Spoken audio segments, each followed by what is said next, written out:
Hello and welcome to SalesHub's webinar series on Hubspot CRM. My name is Jim Buchan, CRM consultant for SalesHub, and in this video we're going to be talking about two of the objects within the CRM system, that of sales content or email templates, as well as the settings, which really represent the customization or admin panel for your CRM instance. Great, so let's get started. What we'll do is we'll log into our CRM system by clicking the marketing button at the top left and going to sales, and once there we're going to go straight into sales content, and that's where we can either add a new template or choose an existing one that we want to use or modify.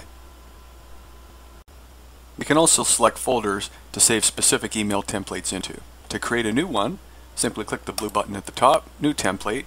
We can enter our name, subject, and body of the message and click Add Templates.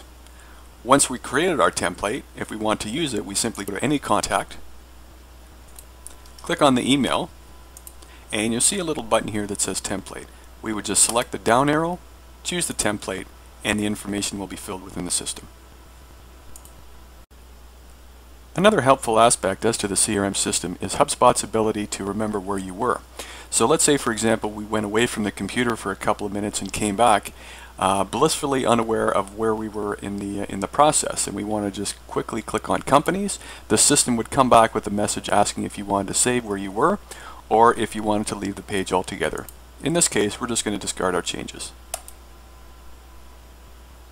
The last object in HubSpot CRM is the settings, and the settings really acts as the control panel or admin functions which have all the individual field representations of all the objects within the HubSpot CRM. Once we click on the settings object, we can see here in the window that we have the properties representing each of the objects to the left, the contact properties to the right, and the individual fields below that.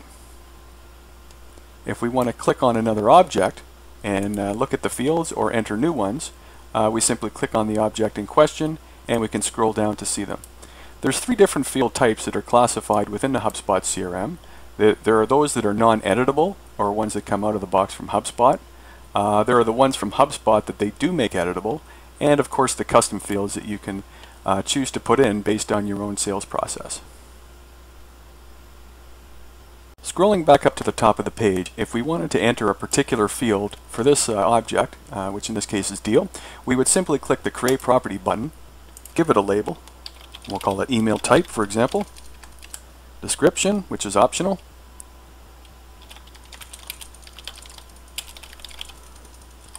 And we can choose the actual type of field that we want to use. So let's select a drop down. We'll just give it a simple choice of A, B, and C. Save the property. And once we do that, when we go into Deal Properties, we can see that new field has been added to the system.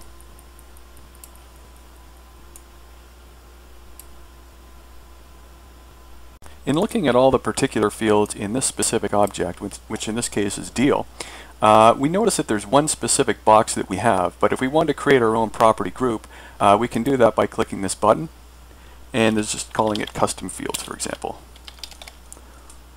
Once that's done, we can go to any of the custom fields that we have within the system and add them to that new box. So for example, the new one that we just entered, which is email type, we simply click Edit, and we select custom fields as opposed to the one we had before, save the property, and once that's done, go back into our deal properties and we can see that we have that one new field within the new custom fields profile.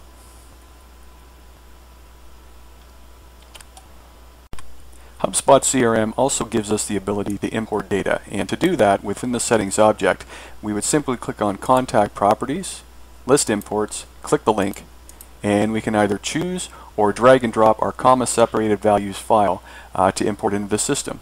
One thing to note is that for the deduplication process within HubSpot, it uses the email, so you'll want to ensure that field is present within your file.